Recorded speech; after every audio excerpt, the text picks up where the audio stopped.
Welcome to the show. My name is Charlton and Big C. Today is a beautiful March the 14th, 2016. This is Charlton and Big C talking real talk sports.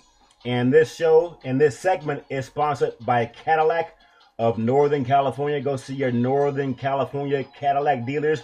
You have to go drive the new Escalade. You can only get it new at your Northern California Cadillac dealers. Tell them that Charlton and Big C sent you.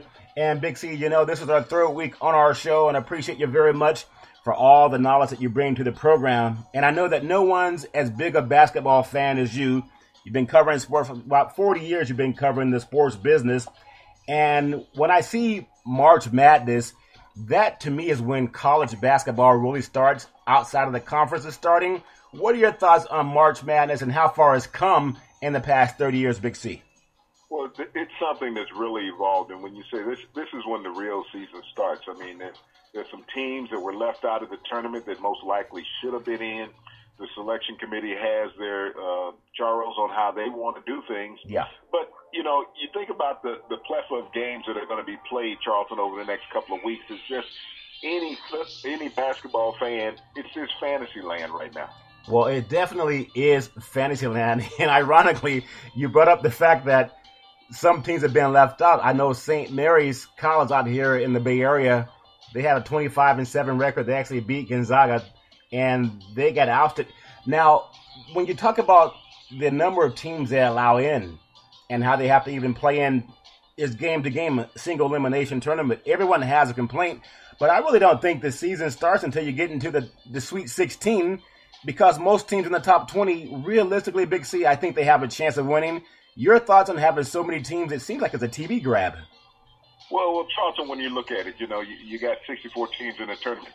A number one seed has never lost to a number 16 seed. So that first game really is a throwaway game. It's never happened since the tournament expanded to 64. Yes. But, you know, you go back to the old days when you had 16 teams, back when UCLA was winning a lot of titles.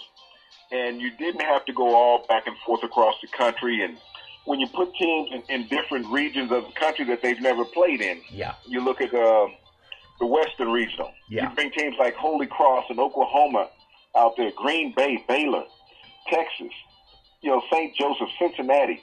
Those teams geographically don't fit playing in the Western bracket. Well, you know what? I guess they're trying to get people to travel and pay for hotel rooms. Well, we know that corporate sponsorship will pay for a lot of things. But ironically, you mentioned Oklahoma, which is one of the top teams out of the Big 12. They're playing Cal State Bakersfield out of the Central Valley. The Anteaters. Well, I think they're called the Roadrunners, the Cal State Bakersfield. The Roadrunners? Roadrunners, okay. Yeah. But ironically, this is the first time for Cal State Bakersfield to have a team in March Madness, and that's a growing region of California. A lot of people come from northern Los Angeles and go to Bakersfield because it's cheaper to buy a home. Also, that's oil country, where old money is. Thinking of Oklahoma and Cal State Bakersfield. But what I think that, to me, and I know some people don't want to hear all this, but I still look at how much money college basketball makes off of young athletes that cannot make a salary. And I know that 75% of the participants in March Madness are African-American athletes. I wonder how much, I think they're talking about billions of dollars being generated with all the corporate sponsors, Big C. None of that money goes to the athletes outside of the scholarship. And you know it's hard to study when you're on an airplane 3 times a week.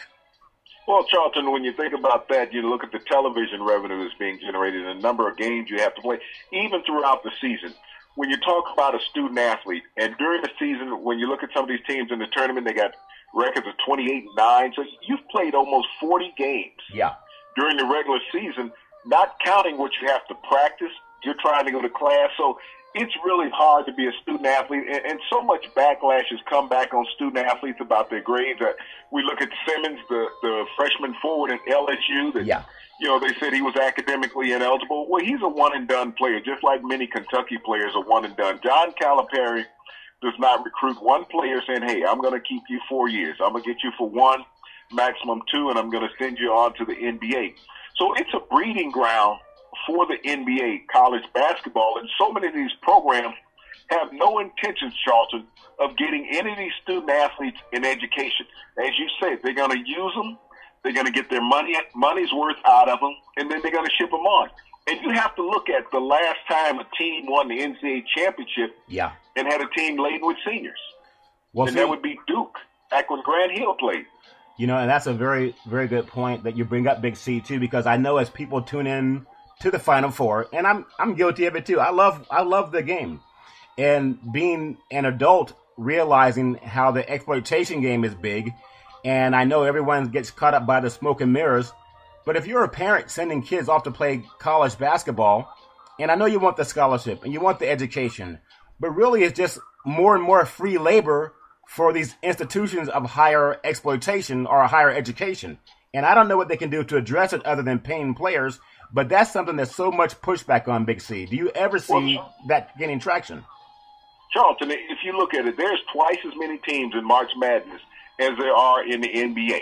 I was just going to mention that. That's and incredibly each one right. of those teams have an equal amount of players as an NBA roster.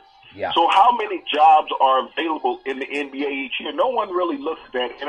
And I don't think in the education tool on the college level that they teach this to the players. They come in and say, yes, I'm going to play in the show. I'm going to be in the NBA. Well, for you to get a job, someone else has to lose a job. So there's never going to be an excessive amount of players on a team. It's always going to be someone unemployed when someone becomes employed. Well, and see, that's incredible because we earlier mentioned in the West bracket, you have Cal State Bakersfield, the number 15 seed. They're playing number 2 seed Oklahoma. You have Oregon playing, they're the number 1 seed out west. But just airplane travel alone to get across the country to play, if we look at the Midwest bracket, we have Virginia number 1 seed. So they get to play in North Carolina. But when you go down to the number 2 seed, Michigan State, they're playing Middle Tennessee, and that game's in St. Louis. So there's a lot of money being spent on airline tickets. And as you mentioned, a great point, Big C, there are more teams playing in March Madness than there are in the NBA, but $0 when it goes to athletes. And again, what's your idea? You've seen sports from an athlete and as a broadcaster. What's your idea on how you can make it at least somewhat fair to pay players? Well, you know, the players at Northwestern brought a suit about a year and a half ago. The football team did against the NCAA. Yeah. A labor suit. And, you know, they won on one level, but they lost on another level. I mean, anyone who watches college sports and thinks that these players do not generate revenue. I look at Ohio State, for example. Yeah. And I know 2 years ago, Ohio State, prior to winning the national championship, before they ever kicked off the first ball, they were $125 million profit in the football program. $125 million before they ever played a game. That's a lot of money. And then they had 8 home games that season. 8. And so each one of those home games, there's 105,000 butts in the seat at the Horseshoe in Ohio. Yeah.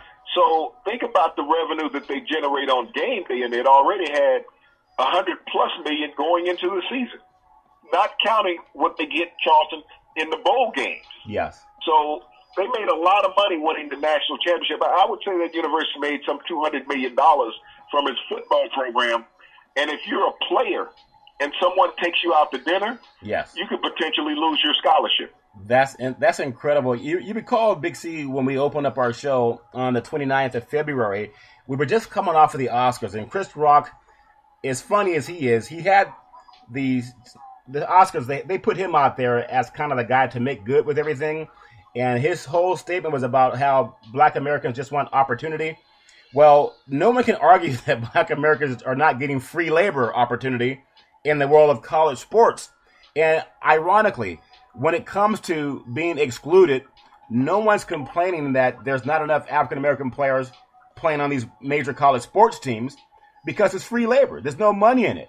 And it's ironic that no one really comes out. I know you mentioned the Northwestern thing, but where's the big pushback from even some of these presidents saying we're making tens of millions of dollars, Big C. We want to come back and pay some of these players. Why is only a school like Northwestern making traction, and you don't hear from any of the deans of these great institutions? Well, Charlton, when you look at these deans, they have a 7-figure salary. Now, when we look at coaches that are making money, we all know Nick Saban is in about the $7.5 million bracket. Yeah. One single head coach, $7.5 million. The lowest paid assistant coach on Nick Saban's staff makes $800,000. That's amazing. $800,000. That's his lowest paid assistant. So you look at Urban Meyer at Ohio State, he's in the $5 to $6 million bracket. Yeah. And then several other coaches. I know Les Miles, when they were talking about getting rid of him at LSU last year, Charlton. Yeah. There was a $15 million buyout. So Les wasn't saying a word. He said, hey, I'm good if I stay. I'm good if I go because I'm getting paid. But when you release a player off the roster, and I just saw where Cal got rid of 3 of their assistant coaches going into the NCAA tournament on sexual allegations. You mean Cal Berkeley? Cal Berkeley. Just today, they released 3 of their assistant basketball coaches going into the tournament. Now, we see this all the time with players, that allegations come up against players. And if you recall, about 7 years ago, they had this scandal at Duke with the lacrosse team. Yes. Where the team was suspended. There was a rush to judgment by the local district attorney. Yes. All these players had to go through the ridicule and embarrassment of these allegations. Yeah. They lost scholarships. They lost their futures because of an allegation. But the university kept right on chugging, didn't come to their defense. They wanted to get rid of them.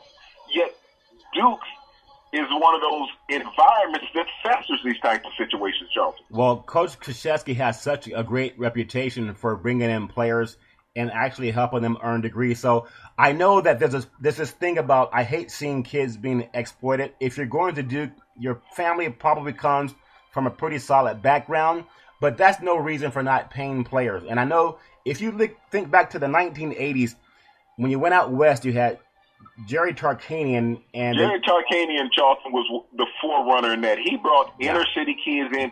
He said, all he was trying to do was give them a better opportunity in life. Yeah. And if he could bring them in, give them an opportunity to get to the NBA where they could earn a solid living and supporting their families, coming from these downtrodden environments that they had been living in, it was his duty, as an administrator, as an adult, to help a young man out in society. And Tarkanian was the forefront of that. And he got a lot of backlash from the NCAA when he was at Long Beach State, when he was at UNLV, and also when he was at Fresno State prior to his death. Well, Coach Tarkanian, unlike a lot of players and a lot of coaches, and I'm glad you mentioned that, Big C, because he did go after the kid that maybe a Duke wouldn't get, or someone like a Stanford, or even Cal Berkeley. They would not recruit those players to come out west. Maybe even UCLA under the great John Wooden when he had those great championship teams. But I think a guy like a Jerry Tarkanian, and can you imagine players not being paid and they're playing at UNLV, one of the greatest gambling meccas of the world? And this, speaking of gambling, I want to say that this segment is also sponsored by BMW of Northern California. Go test drive the ultimate driving machine. They have the brand new i8, which is a technological great car, but I love the 7 Series. They also have many other cars you can drive. Tell them that Charlton and Big C sent you.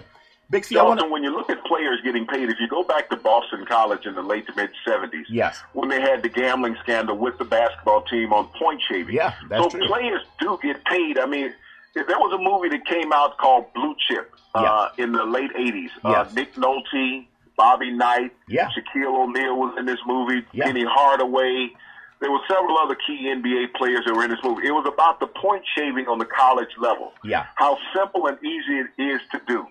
Now, I understand Vegas is a great mecca for entertainment. It is also betting. But it's amazing when you can put a half a point difference on a basketball game, and then a lot of times it's a point to a half point difference that makes the game. So is Vegas that keen on the physicality of players who are across the country? Say if you got a Yale or Harvard game that you're betting on, that's across the country from Vegas, or even the University of Miami or North Carolina. And those games come down to the wire, and that half point to a point is the difference in the game. It makes you wonder. You might not be paying players above the table, but somebody might be getting paid under the table. And we've seen that at Arizona State. We've seen it at Boston College. In reality, not in the films, in reality. Well, talking about reality, and I look at the Midwest, despite winning the Big Ten tournament title before the bracket announcement, Michigan State was bumped down to number 2 seed below Virginia from the Atlantic Coast Conference.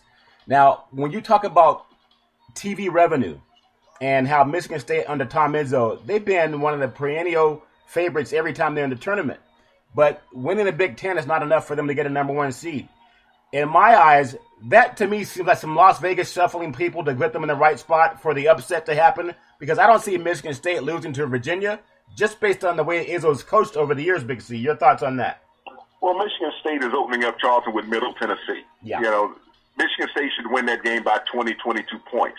But you also, just like we had talked about during the football season, when you looked at the playoffs for the NCAA championship in football. The past 2 years, the NCAA has made sure that one of the heritage universities would make it to the championship game. Yeah. So you matched up 2 years ago, you matched up Ohio State and Alabama because it guaranteed one of those heritage universities getting in versus Oregon or Florida State.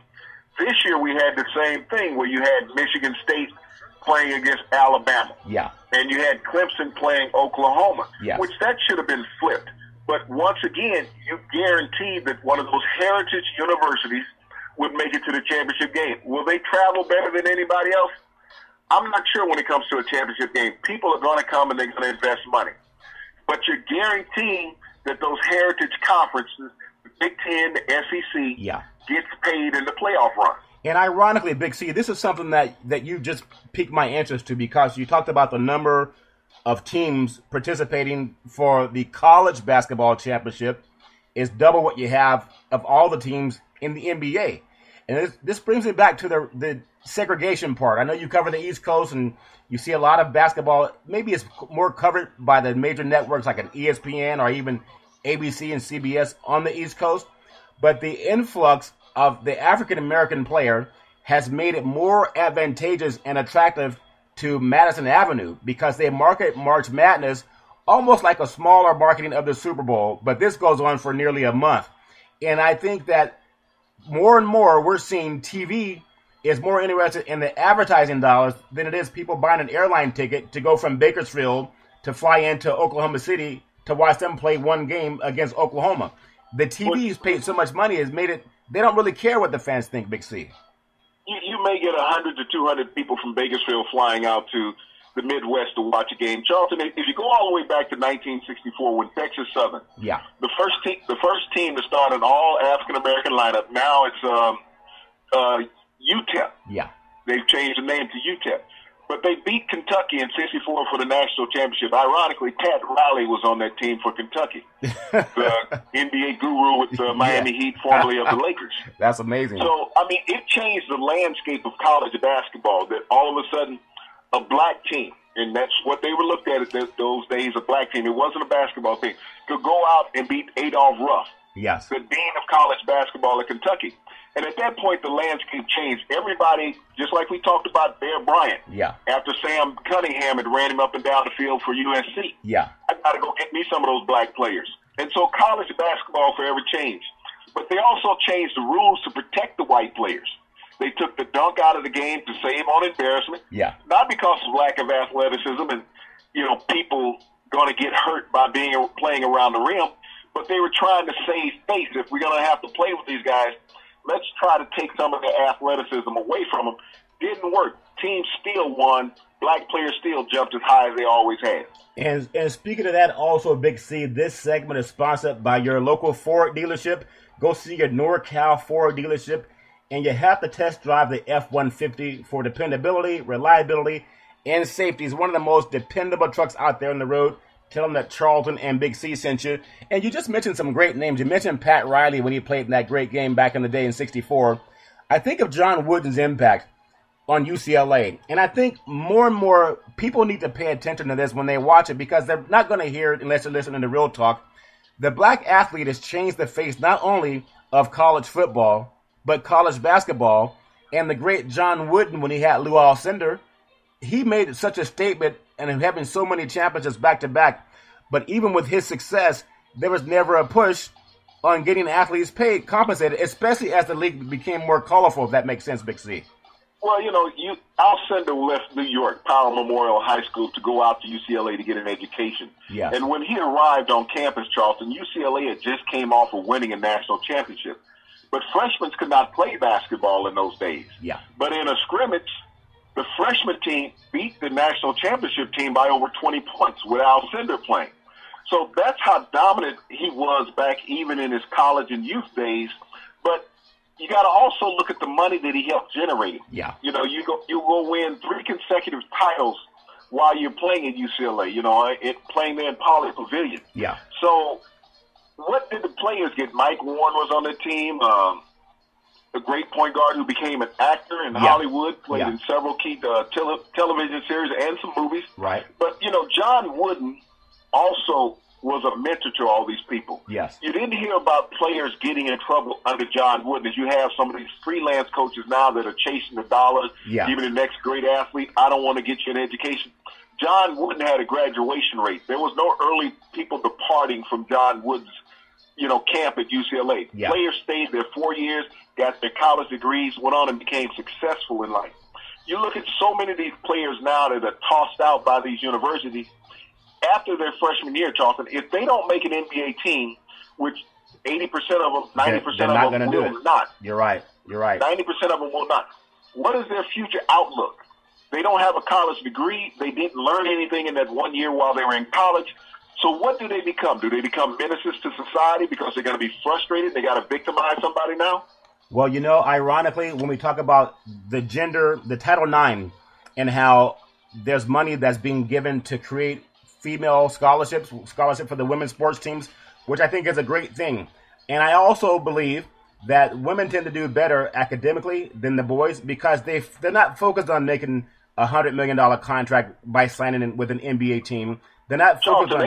They go and play their 4 years. There's no early exits with college basketball with the females, nor in college baseball with the females, or the lacrosse teams. They stay for 4 years. They have a different criteria for the female athlete versus the male athlete. I remember being down at Stanford's campus. Tyra Vanderveer led one of the best women's college programs in the United States at Stanford. They were always competing not only for Pac-10 championships at that time, but they were always graduating all of their players, the boys and the girls teams. That's an example that a lot of people can follow. And instead of the pushback that you have to have the academics to get into schools like that, I believe, Big C, college is to help you get better as an athlete. They give you the coaching. They give you the training, the nutrition. They can also do the same thing athletically. And one more school, since we're out on the West Coast talking about this, I look at Oregon at 28-6. They won the Pac-12 championship by defeating Utah.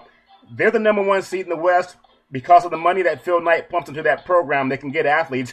No longer do you hear schools like UCLA or Arizona dominating the conference. You have Oregon, schools like Oregon, Oregon State. I know USC made the tournament this year, but how has Oregon in a small market outclassed UCLA when it came to getting the great athletes? You talked about Lou Alcindor earlier, Big C. Well, Charlton, it comes down to Uncle Phil. Uncle Phil built an arena out there in Oregon a couple of years ago. So he invested $200 million in a basketball arena. It's called Field of Dreams. Hey, he built it. I mean, it's just like the Kevin Costner movie. You build it and they will come. And he built it in Oregon. And you have to give praise to him. He's an alumnus who was put back into the university that allowed him to become the success that he is. Yes. It's also his sampling university, so he can bring out any one of the items that he wants to display, allow the team to utilize it, go out there. And it helps the athlete because they have excellent athletic gear to wear. Yes. But, when you look at these teams that have balanced the playing field, you look at a Gonzaga, who's becoming a dominant force out on the West Coast. Yeah. These teams, they keep players around. Gonzaga doesn't have these early exits. And that's one of the things you have to look at. Gino Auriemma at UConn, the best college basketball coach out there. Forget about what they say about Krzyzewski and all these other things. Yeah. But Charlton, his players stay for 4 years. Every 3 to 4 years, he has a new player that has set an NCAA record in something. You have 90 wins, consecutive wins as a coach. That's because you keep players in place. The men's program, and I know you can't force someone to stay in school, but they need to look at that. Every program, every player that comes into college, regardless of the sports, universities unilaterally should be forced to have a social economics program, and they don't.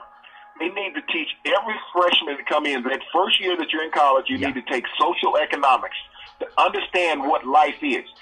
Most of them, 80% of the kids who come to college don't have a clue about finance or world necessities. And when you think about that, as we transition into the NBA in the next several minutes of the program, Big C, just one note for everyone to think about. This is the first time in the history of March Madness that every team has at least 4 losses. There are no undefeated UNLVs. There are no undefeated Duke programs. And that means there's a lot of parity in the game. And the reason there's parity is because more universities have learned how to go into the inner cities and grab kids and give them this false hope that they're going to be the next Michael Jordan. And speaking of Michael Jordan and the NBA, Big C, I look at the Cleveland Cavaliers and what they were able to do on their West Coast road trip. They came through Sacramento. They won that game. They went down to L.A., beat the Clippers and the Lakers, and they are now 47-18. But this Tyronn Lue in this comment that he was asking LeBron James to come out of a game just so he could save him, to give him more time in the fourth quarter, and he said no. So has it really done anything changing coaches there in Cleveland? It's done nothing. It's LeBron's team. He's coaching. He's making player personnel decisions. You know, LeBron's a great player, but he's also a very selfish individual. You know, if it's meant for you to win, you will win in the NBA. But you have to be a team on the professional level to win. That's why those West Coast teams have such great records when you look at San Antonio and Golden State. Yeah. These teams are teams. Well, San Antonio's they're 56-10. The Golden State's 59-6. Well, Charlton, last week, Popovich set out his 3 stars. Did they complain? No. And they still went out and won the game. He set out his big 3, Ginobili, Parker, and Duncan. Matter of fact, he also said himself he didn't go to the game. And they went out and won by about 12 to 14 points. So it's about having a team concept, not a me concept. And LeBron, as long as he's in Cleveland, unless Adam Silver puts his thumb on it, he'll never win a championship in Cleveland. Well, we know that they just don't have the savviness and the professionalism from a head coach. I still think that LeBron will opt out of his contract and leave Cleveland. They're not going to win a championship there. If they're going to win a championship, they have to beat Golden State, San Antonio, Oklahoma City, the LA Clippers. And as we touch on Golden State again, at 59-6, at Oracle Arena, they're just so difficult to match up with. They can play a close game like they did last night against the Suns, and they're still able to pull out a victory, 123-116. But they have been the model franchise for the NBA. But still, San Antonio's 56-10. They're only 3.5 games back. A big game coming up in the next several days. Golden State will be on the road at San Antonio. What are your thoughts on what we're going to see in the next 3 minutes, Big C? Well, you know, when you look at that team, that's the ultimate marquee matchup in the NBA now. It takes you back to the Lakers and Celtics. Yes. When you had that East Coast, West Coast rivalry. Yeah. And it was good for the NBA.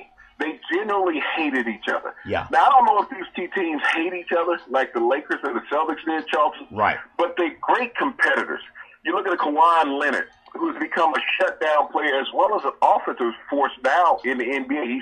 His game has come full circle. He's a complete player. Yeah. But when you brought in LaMarcus Aldridge, who now has fit into the scheme in San Antonio, and in the last month and a half, his points per game has gone up 7. Yeah. So that's a huge production from one player to increase your points per game in a month, 7.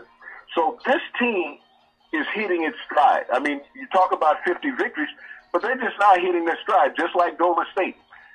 These teams, you wonder how good can they be. The only problem is, Charlton, they have to face each other in the West, and we won't see that in the championship game. Well, they definitely beat each other up. And speaking of championship game, Oklahoma City, they've gone into another game with a lead in the fourth quarter, and for some reason, Westbrook doesn't realize that his best shooter is Durant.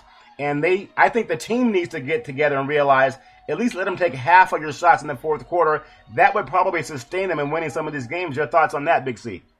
Well, this is going to be the last year that you see Westbrook and Durant together. This team is not functional. They thought it was Scott Brooks, the coach, so they fired Scott Brooks. Yeah. They brought in Billy Donovan from the University of Florida, and the outcome has been the same. You got Michael Westbrook wanting to take the shots in the fourth quarter. Yeah. We have the Slim Reaper in Kevin Durant, who can shoot at any time from any place on the floor, and he's unguardable. You got a 6'11" wingman with a 7'2" wingspan. Yeah. Who can post him up? Who can D him up? Nobody. Maybe Kareem if he got back into the game. and speaking of Russell Westbrook, we know that he's a talented player. Saw him when he came to Sacramento, but I just think that they have to understand who your go-to guy is. And if you're looking at go-to guys, one more thing I want to bring up before we close the show today, Big C. We've been talking about it since we were at Salem Media in the Sacramento Kings, DeMarcus Cousins. For the first time, he was actually suspended by his organization, Vlade Divac, for yelling at his coach, Coach Carl, again when they lost another game to Cleveland. But ironically, Divac, I think he sent the wrong message. He apologized for having to sit his star player down for one game. How do you apologize for doing the right thing, Big C? Well, I don't know if Divac is in touch. The problem is, Charlton, he's a guy who played over a decade ago, and players were different. They were more respectful. And he thought coming into the GM position in Sacramento that he could build a team based on what he did when he was with the Lakers and the Kings, because he was a perennial playoff player when he was with those two teams. But he had great players around him. He had the Chris Webber when he was there in Sacramento. Yeah. You know, he had Ori when he was, and Kobe when he was there in the Lakers. Yeah, Lakers. But, you know, he's come to the Kings and playing with a great team versus building a great team. See, he played a role when he was with those teams. He wasn't the star. Now he's trying to build stars, and he doesn't understand that concept just by being a role player. And the Kings will be better served once he's gone. Will he go? Maybe not for the next couple of years. That team has to go further in the ground. But they're not going to do anything as long as Cousins is the marquee player on that team. Well, I think he's definitely electric, and he has a lot to bring to the team. But if you don't have the right attitude, then it's going to be difficult to win. And Big C, it always comes to an end too fast. It's like Christmas. You want to see your presents, and by the time you open them, it takes 5 minutes. I know we have to go, but I want to thank everyone for tuning in to the Charlton and Big C show. Today is March the 14th, 2016. You can catch us tomorrow. You can also catch us every day, Monday through Friday, at the 4 o'clock to 5 o'clock p.m. hour on the Charlton and Big C show, and we are coming to you worldwide. So thank you so much, and have a super fantastic day.